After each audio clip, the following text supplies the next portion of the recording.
ಆಕಾಶವಾಣಿ.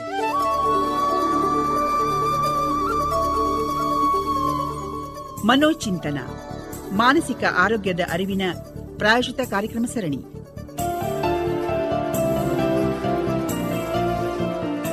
ಕಾರ್ಯಕ್ರಮದ ಪ್ರಾಯೋಜಕರು ಕರ್ನಾಟಕ ರಾಜ್ಯ ಮಾನಸಿಕ ಆರೋಗ್ಯ ಪ್ರಾಧಿಕಾರ. ಮನೋಚಿಂತನ ಪ್ರಾಯೋಜಿತ ಕಾರ್ಯಕ್ರಮದಲ್ಲಿ ಇಂದು ನಮ್ಮೊಂದಿಗಿದ್ದಾರೆ ಡಾಕ್ಟರ್ ರಾಜೇಂದ್ರ ಕೆಎಂ, ನಿಮ್ಹಾನ್ಸ್ನ ಮಕ್ಕಳ ಮತ್ತು ಹದಿಹರಿಯದ ಮನೋವಿಜ್ಞಾನ ವಿಭಾಗದ ಸಹಾಯಕ ಪ್ರಾಧ್ಯಾಪಕರು. ನಮಸ್ಕಾರ, ಕಾರ್ಯಕ್ರಮಕ್ಕೆ ಸ್ವಾಗತ. ನಮಸ್ಕಾರ. ಆಟಿಸಂ ಅಥವಾ ಸ್ವಲೀನತೆ ಅನ್ನೋದು ಮೆದುಳಿನ ಬೆಳವಣಿಗೆಗೆ ಸಂಬಂಧಿಸಿದ ದೀರ್ಘಕಾಲದ ಸ್ಥಿತಿ ಅನ್ನೋದು ಗೊತ್ತಿದೆ. ಇದು ಸಾಮಾಜಿಕ ಸಂವಹನ ಅಂದ್ರೆ ಮಾತಾಡೋದಕ್ಕೆ ಮತ್ತು ವರ್ತನೆಯ ಮೇಲೆ ಪರಿಣಾಮ ಬೀರುತ್ತೆ ಅನ್ನೋದು ನಮ್ಮ ಕೇಳುಗರಿಗೂ ಸಾಕಷ್ಟು ಕಾರ್ಯಕ್ರಮದಲ್ಲಿ ಕೇಳಿ ಗೊತ್ತಿದೆ. ಲಕ್ಷಣಗಳು ಮತ್ತು ತೀವ್ರತೆ ವ್ಯಕ್ತಿಯಿಂದ ವ್ಯಕ್ತಿಗೆ ಭಿನ್ನವಾಗಿರುತ್ತೆ ಅಲ್ವಾ ಡಾಕ್ಟ್ರೆ?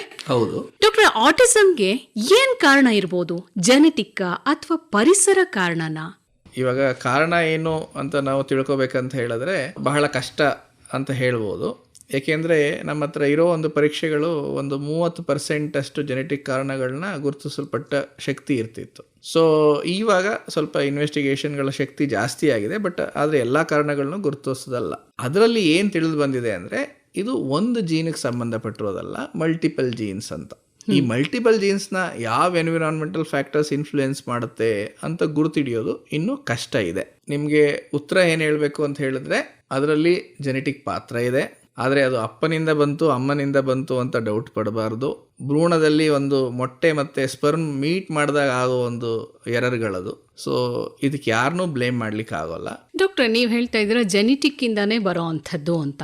ಹಾಗಾದ್ರೆ ಪರಿಸರದ ಒಂದು ಪಾತ್ರ ಇಲ್ಲಿಲ್ವಾ? ಅಂದ್ರೆ ಒಂದು ತಾಯಿ ಗರ್ಭಿಣಿಯಾದಾಗ ಏನಾದರೂ ಅನಾಹುತಗಳಾದಾಗ ಈ ಥರದ ಆಗೋ ಸಾಧ್ಯತೆಗಳಿದೆಯಾ, ಅಥವಾ ಇದು ಅಲ್ಲಿಗೆ ಕೌಂಟ್ ಆಗೋದೇ ಇಲ್ವಾ? ಸೊ ಇವಾಗ ಪ್ರಕೃತಿ ಹೇಗೆ ಎಫೆಕ್ಟ್ ಮಾಡುತ್ತೆ ಮತ್ತು ಜೀನ್ಸ್ ಹೇಗೆ ಎಫೆಕ್ಟ್ ಆಗುತ್ತೆ ಅಂತ ನಾವು ಅರ್ಥ ಮಾಡ್ಕೊಳ್ಳೋದಾದರೆ, ಪ್ರಕೃತಿ ಅಂದರೆ ಅವರ ಒಂದು ತಾಯಿಗೆ ಐರನ್ ಅಥವಾ ಕ್ಯಾಲ್ಸಿಯಂ ಕಮ್ಮಿ ಇತ್ತು, ಅಥವಾ ಅವ್ರಿಗೆ ಒಂದು ಇನ್ಫೆಕ್ಷನ್ ಆಯಿತು, ಅವು ಪ್ರಕೃತಿಗೆ ಸಂಬಂಧಪಟ್ಟ ಕಾರಣಗಳು.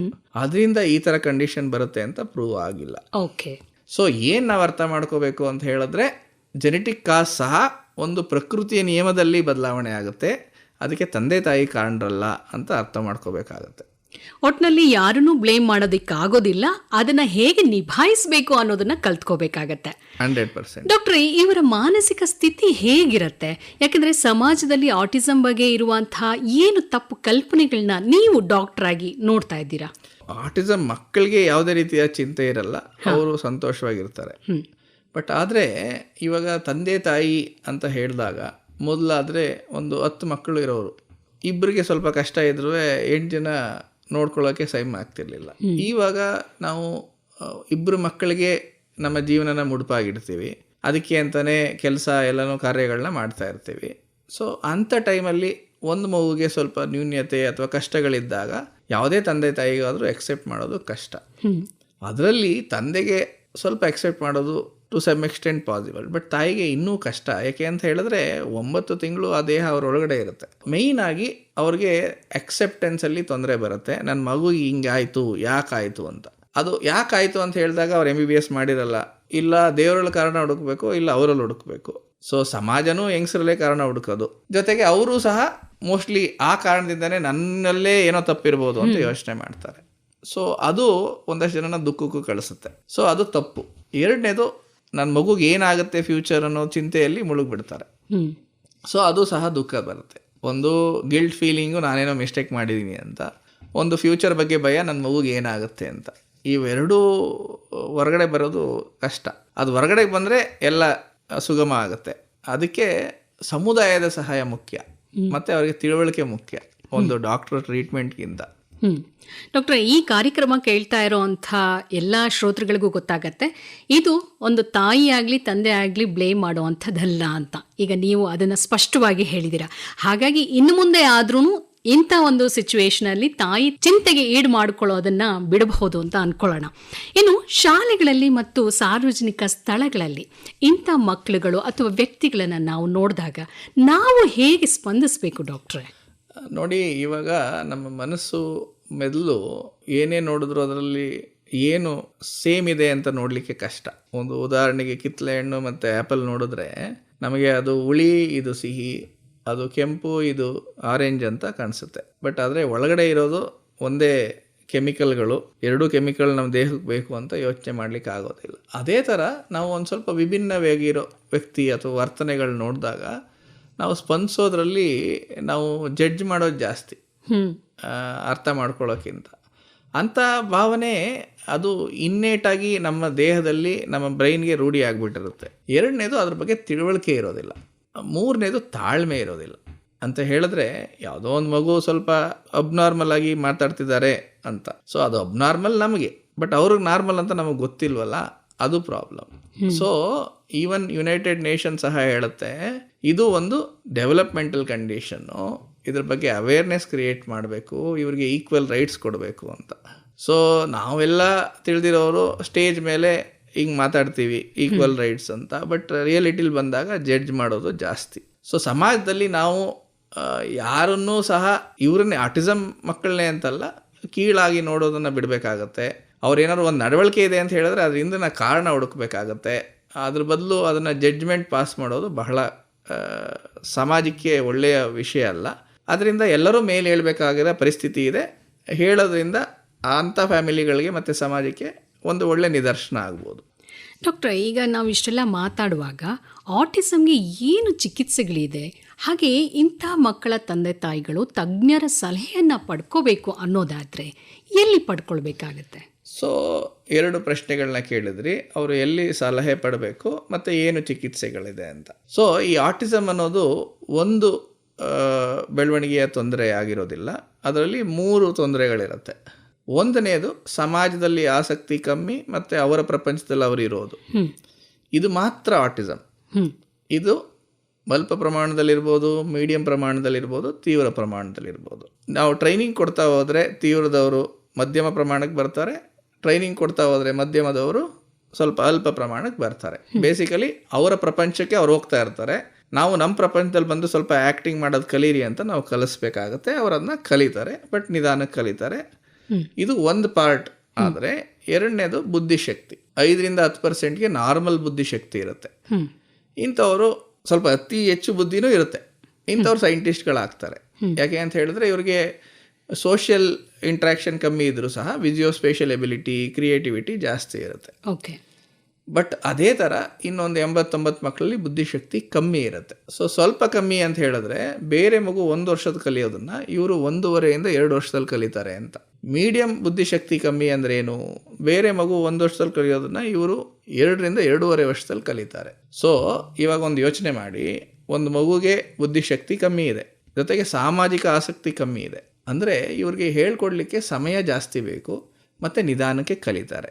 ಇದು ಸುಲಭದ ಕೆಲಸ ಅಲ್ಲ. ಇದರಲ್ಲಿ ನಿಧಾನಕ್ಕೆ ಟ್ರೈನಿಂಗ್ ಕೊಡೋದಕ್ಕೆ ಸಮಯ ಬೇಕು. ಅಂಥ ಸಮಯ ಮತ್ತು ತಿಳುವಳಿಕೆನ ಅವರು ಸಲಹೆ ತಗೊಂಡಾಗ ತಂದೆ ತಾಯಿ ಅದನ್ನು ಮನೆಯಲ್ಲೂ ಮಾಡ್ಬೋದು, ಅಥವಾ ಗ್ರೂಪ್ ಆಗಿ ಒಂದು 3-4 ಪೇರೆಂಟ್ಸ್ ಸೇರಿ ಸಹ ಈ ಕೆಲಸಗಳನ್ನ ಮಾಡಬಹುದು. ಕೊನೆಯದು ಯಾವುದು?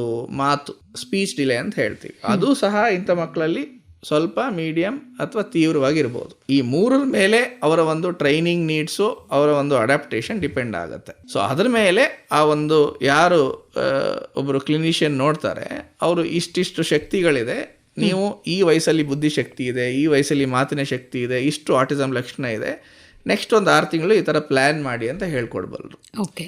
ಅದನ್ನು ಮನೆಯಲ್ಲಿ ತಾಯಿ ಮಾಡಬೇಕಾಗತ್ತೆ, ತಂದೆನೂ ಸಹಾಯ ಮಾಡಬೇಕಾಗತ್ತೆ, ಮತ್ತು ಸಮುದಾಯದಲ್ಲೂ ಸಹಾಯ ತಗೋಬೇಕಾಗತ್ತೆ. ಇಷ್ಟು ಮಾಡೋದ್ರಿಂದ ಅವ್ರಿಗೆ ಎಷ್ಟು ಶಕ್ತಿ ಇದೆ ಅದನ್ನು ಅವ್ರು ಯುಟಿಲೈಸ್ ಮಾಡಲಿಕ್ಕೆ ಸಹಾಯ ಮಾಡ್ಬೋದು. ಈ ಸಲಹೆಗಳನ್ನ ಪ್ರತಿ ಜಿಲ್ಲೆಯಲ್ಲಿ ಡಿಸ್ಟ್ರಿಕ್ಟ್ ಮೆಂಟಲ್ ಹೆಲ್ತ್ ಪ್ರೋಗ್ರಾಮ್ ಅಂತ ಇದೆ.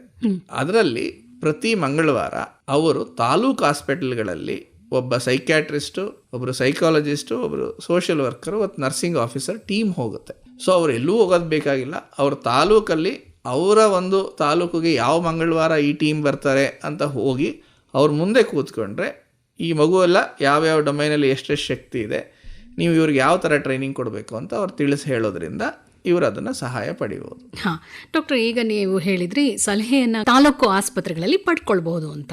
ಕರ್ನಾಟಕದಲ್ಲಿ ಆಟಿಸಮ್ ಬಗ್ಗೆ ಜನರಲಿ ಯಾವ ರೀತಿ ಜಾಗೃತಿ ಇದೆ ಡಾಕ್ಟರ್? ಯಾಕೆಂದರೆ ಅಲ್ಲಿ ಬರಬೇಕು ಅಂದ್ರೂ ಕೂಡ ಅದ್ರ ಬಗ್ಗೆ ಜಾಗೃತಿ ಇರಬೇಕು. ಸೊ ಹಾಗಾಗಿ ಸರ್ಕಾರ ಈ ನಿಟ್ಟಿನಲ್ಲಿ ಏನು ಕೆಲಸಗಳನ್ನ ಮಾಡ್ತಾ ಇದೆ? ಅಂದರೆ ಇವಾಗ ಈ ಪ್ರೋಗ್ರಾಮ್ ನಡೀತಿರೋದೇ ಒಂದು ಆ ಥರದ ಸರ್ಕಾರದ ಕಾರ್ಯಕ್ರಮ ಅನ್ಕೋಬಹುದು. ಸೊ ಈ ನಿಟ್ಟಿನಲ್ಲಿ ಒಂದು ಡಿಸಬಿಲಿಟಿ ಸೆಕ್ಟರು ಸಹ ಇದರ ಒಂದು ಅವೇರ್ನೆಸ್ ಕ್ರಿಯೇಟ್ ಮಾಡಲಿಕ್ಕೆ ಪ್ರಯತ್ನ ಮಾಡ್ತಿದೆ. ಹೆಲ್ತ್ ಆ್ಯಂಡ್ ಫ್ಯಾಮಿಲಿ ವೆಲ್ಫೇರು ಸಹ ಈ ಒಂದು ಪ್ರಯತ್ನ ಮಾಡ್ತಾ ಇದೆ. ಈ ಪ್ರೋಗ್ರಾಮ್ ನಡೀತಿರೋದು ಲೀಗಲ್ ಆ್ಯಂಗಲಿಂದ, ಲಾ ಪರ್ಸ್ಪೆಕ್ಟಿವ್ ಇಂದ ಅವರು ಸಹ ಅವೇರ್ನೆಸ್ನ ಕ್ರಿಯೇಟ್ ಮಾಡಲಿಕ್ಕೆ ಪ್ರಯತ್ನ ಮಾಡ್ತಿದ್ದಾರೆ. ಸೊ ಇದ್ರ ಜೊತೆಗೆ NGOsಗಳು ಸಹ ಬಹಳ ಒಳ್ಳೆ ಕೆಲಸ ಮಾಡ್ತಾ ಇದ್ದಾರೆ. ಸೊ ಈ ಥರ ಎಷ್ಟೊಂದು ಪ್ರಯತ್ನಗಳು ನಡೀತಾ ಇದೆ. ಮತ್ತು ಇದು ಏಪ್ರಿಲ್ ಅಲ್ಲಿ ಈ ಒಂದು ಮಾಸ ಮತ್ತು ಈ ಒಂದು ಆಚರಣೆ ಮತ್ತು ಅವೇರ್ನೆಸ್ಗೆ ಅಂತಲೇ ಡೆಡಿಕೇಟೆಡ್ ಆಗಿಟ್ಟಿರೋದ್ರಿಂದ ಇದರಲ್ಲಿ ಈ ತಿಂಗಳಲ್ಲಿ ಸ್ವಲ್ಪ ಆಕ್ಟಿವಿಟಿಗಳು ಜಾಸ್ತಿ ಆಗುತ್ತೆ. ಜನಗಳ ಹತ್ರ ಇದನ್ನು ತಲುಪಿಸೋದು ಹೇಳೋದ್ರಿಂದ ಬೇರೆ, ಕೇಳೋದು ಬೇರೆ, ನೋಡೋದು ಬೇರೆ. ಜನಗಳಿಗೆ ಅದು ನೋಡೋದು ಅನ್ನೋ ಒಂದು ಎಕ್ಸ್ಪೀರಿಯನ್ಸ್ ಬರೋವರೆಗೆ ಅದು ಸ್ವಲ್ಪ ಕಷ್ಟ. ಬಟ್ ಆದರೆ ಕಾನ್ಸ್ಟೆಂಟ್ ಪ್ರಯತ್ನ ಇದ್ದರೆ ಬದಲಾಗುತ್ತೆ ಅನ್ನೋ ಒಂದು ಹೋಪಲ್ಲಿ ನಾವು ಪ್ರಯತ್ನ ಮಾಡುವುದು ಮತ್ತೆ ಮಾಡಲೇಬೇಕು. ಇಂಥ ಆಟಿಸಮ್ ಮಕ್ಕಳಿಗಾಗಿ ಸರ್ಕಾರದಿಂದ ಏನಾದರೂ ಸೌಲಭ್ಯಗಳಿದೆಯಾ ಡಾಕ್ಟ್ರೆ? ಕರೆಕ್ಟ್. ಸೊ ಇವಾಗ ಅವರು ಯಾವ ಒಂದು ಇನ್ಕಮ್ ಇದೆ, ಅವ್ರಿಗೆ ಆದಾಯ ಇದೆ, BPL ಇದ್ದಾರಾ, APL ಇದ್ದಾರಾ, ಇಬ್ಬರಿಗೂ ಸಹ ಈ ಒಂದು ಸ್ಕೀಮ್ಸ್ ಮತ್ತು ಸೌಕರ್ಯಗಳಿದೆ. ಇದನ್ನೂ ಸಹ ತಂದೆ ತಾಯಿ ಹಿಂಜರಿತಾರೆ ತಗೊಳ್ಳಿಕ್ಕೆ, ನನ್ನ ಮಗುಗೆ ಅದಿಲ್ಲ ಅನ್ನೋ ಒಂದು ಕಾರಣದಿಂದ. ಅವ್ರ ಮಗು, ಬಟ್ ಮಗು ಸಮಾಜಕ್ಕೂ ಸೇರಿರೋದು, ಅದು ಮಗು ಹಕ್ಕು ಕೂಡ. ಸೊ ಅದನ್ನು ಅವ್ರು ಮರಿಬಾರ್ದು. ಇವಾಗ ನ್ಯಾಷನಲ್ ಟ್ರಸ್ಟ್ ಆ್ಯಕ್ಟ್ ಅನ್ನೋದನ್ನು ಇಂಥ ಪೇರೆಂಟ್ಸು ತಿಳ್ಕೊಬೇಕಾಗತ್ತೆ. ಅಥವಾ ಅವ್ರು ಓದಿರೋರಿಂದ ಅಥವಾ ಪಂಚಾಯತಲ್ಲಿ ಒಬ್ಬರು ಡಿಸಬಿಲಿಟಿಗೆ ಅಂತಲೇ ಒಬ್ಬರು ಆಫೀಸರ್ ಇರ್ತಾರೆ, ಅವ್ರ ಕಡೆಯಿಂದ ಈ ಮಾಹಿತಿನ ತಗೋಬಹುದು. ಇದರಲ್ಲಿ ಇವರಿಗೆ ಸ್ಕೀಮ್ಗಳಿರುತ್ತೆ. ಒಂದು ಹಾಸ್ಪಿಟ್ಲ್ ವೆಚ್ಚನ ತಗೊಳ್ಳೋದು, ಇನ್ನೊಂದು ಇಂಥ ಒಂದು 4-5 ಪೇರೆಂಟ್ಸು ಸೇರಿ ಒಂದು ಈ ಥರ ಮಕ್ಕಳನ್ನ ನೋಡ್ಕೊಳ್ಳೋ ಸಂಸ್ಥೆ ಸೃಷ್ಟಿ ಮಾಡಲಿಕ್ಕೆ, ಇಂಥ ಕೆಲಸ ಮಾಡುವಂಥ ಮಕ್ಕಳಿಗೆ ಒಂದು ಕರಕೌಶಲ್ಯನ ಕಲಿಸ್ಲಿಕ್ಕೂ ಸಹ ಸ್ಕೀಮ್ಗಳಿದೆ. ನ್ಯಾಷನಲ್ ಟ್ರಸ್ಟ್ ಆ್ಯಕ್ಟಲ್ಲಿ ಸ್ವಲ್ಪ ಕಷ್ಟ ಇದೆ. 3 ವರ್ಷ ಇವರೇ ಅದನ್ನು ನಡೆಸಬೇಕು, ಅದಾದಮೇಲೆ ಅವರು ಫಂಡ್ ಮಾಡ್ತಾರೆ. ಬಟ್ ಇವರು ಬೇರೆ ದಾರಿಗಳನ್ನ ಹುಡುಕಬಹುದು.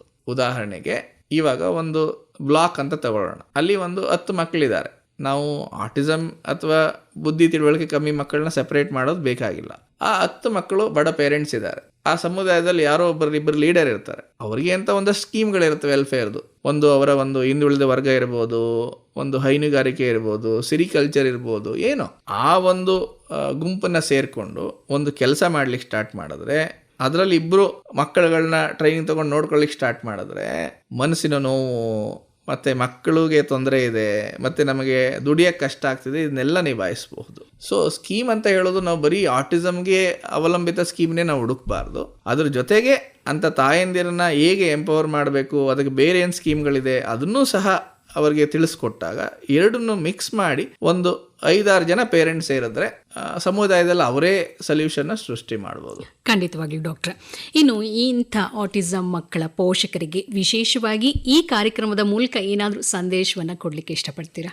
ಅವರಲ್ಲಿ ತಪ್ಪನ್ನ ಹುಡುಕೋದನ್ನ ನಿಲ್ಲಿಸೋದ್ರಿಂದ, ಒಬ್ಬರನ್ನೊಬ್ಬರನ್ನ ಬ್ಲೇಮ್ ಮಾಡೋದು ನಿಲ್ಲಿಸೋದ್ರಿಂದ, ಸಮುದಾಯದಲ್ಲಿ 4 ಜನರ ಜೊತೆ ಕನೆಕ್ಟ್ ಮಾಡಿ ಇರೋ ಸ್ಕೀಮ್ಗಳನ್ನ ಬಳಸ್ತಾ ಅವರ ಸ್ವಾವಲಂಬನೆ ಮತ್ತು ಮಕ್ಕಳ ಸ್ವಾವಲಂಬನೆಗೆ ಅವ್ರು ಪ್ರಯತ್ನ ಮಾಡಬೇಕು ಅಂತ ಹೇಳಲಿಕ್ಕೆ ಇಷ್ಟಪಡ್ತೀನಿ. ಕೇಳಿದ್ರಲ್ಲ ಕೇಳುಗರೆ, ಬಾಲ್ಯದ ಆರಂಭದಲ್ಲೇ ಅಂದರೆ 1.5 ಇಂದ 2 ವರ್ಷ ವಯಸ್ಸಿನಲ್ಲೇ ಆಟಿಸಮ್ ಲಕ್ಷಣಗಳನ್ನು ಪತ್ತೆ ಹಚ್ಚಿ ಸ್ಪೀಚ್ ಥೆರಪಿ ಮತ್ತು ನಡವಳಿಕೆ ತರಬೇತಿಯ ಮೂಲಕ ಮಕ್ಕಳ ಕೌಶಲ್ಯವನ್ನ ಸುಧಾರಿಸಬಹುದು ಅಂತ ಡಾಕ್ಟರ್ ಇಷ್ಟೊತ್ತು ಹೇಳಿದ್ರು. ಹಾಗೆ ನಾವು ಕೂಡ ನಮ್ಮ ಜವಾಬ್ದಾರಿಯನ್ನ ಅರ್ಥಕೊಂಡು ಸಾರ್ವಜನಿಕ ಸ್ಥಳಗಳಲ್ಲಾಗಿರ್ಬೋದು ಅಥವಾ ನಮ್ಮ ಸುತ್ತಮುತ್ತನೇ ಆಗಿರ್ಬೋದು, ಇಂಥ ಮಕ್ಕಳು ಕಂಡಲ್ಲಿ ಸ್ವಲ್ಪ ತಾಳ್ಮೆಯಿಂದ ಜಾಣ್ಮೆಯಿಂದ ನಾವು ಅವರ ಜೊತೆ ಒಡನಾಟ ಇಟ್ಕೊಂಡ್ರೆ ಖಂಡಿತವಾಗ್ಲೂ ಅವರು ನಮ್ಮೊಟ್ಟಿಗೆ ಒಂದಾಗಕ್ಕೆ ಸಾಧ್ಯ ಆಗತ್ತೆ ಅಂತ ಡಾಕ್ಟರ್ ಇಷ್ಟೊತ್ತು ಹೇಳಿದ್ರು. ಎಷ್ಟೆಲ್ಲ ಮಾಹಿತಿ ನೀಡಿದ ಡಾಕ್ಟರ್ ರಾಜೇಂದ್ರ KM ಅವರಿಗೆ ಧನ್ಯವಾದಗಳು. ನಮಸ್ಕಾರ ಡಾಕ್ಟ್ರೆ. ಧನ್ಯವಾದಗಳು ಮೇಡಮ್. ಆಟಿಸಂ ಈ ಕುರಿತು ನಿಮ್ಹಾನ್ಸ್ನ ಮಕ್ಕಳ ಮತ್ತು ಹದಿಹರೆಯದ ಮನೋವಿಜ್ಞಾನ ವಿಭಾಗದ ಸಹಾಯಕ ಪ್ರಾಧ್ಯಾಪಕರಾದ ಡಾಕ್ಟರ್ ರಾಜೇಂದ್ರ KM ಅವರೊಂದಿಗಿನ ಸಂದರ್ಶನವನ್ನ ಕೇಳಿದಿರಿ. ಇವರನ್ನ ಸಂದರ್ಶಿಸಿದವರು ನಿರ್ಮಲಾ ಎಸ್. ಕಾರ್ಯಕ್ರಮದ ಪ್ರಾಯೋಜಕರು ಕರ್ನಾಟಕ ರಾಜ್ಯ ಮಾನಸಿಕ ಆರೋಗ್ಯ ಪ್ರಾಧಿಕಾರ. ಇದುವರೆಗೂ ಪ್ರಸಾರವಾದ ಮನೋಚಿಂತನ ಕಾರ್ಯಕ್ರಮ ಆಕಾಶವಾಣಿ ಬೆಂಗಳೂರು ಕೇಂದ್ರದ ಕೊಡುಗೆ.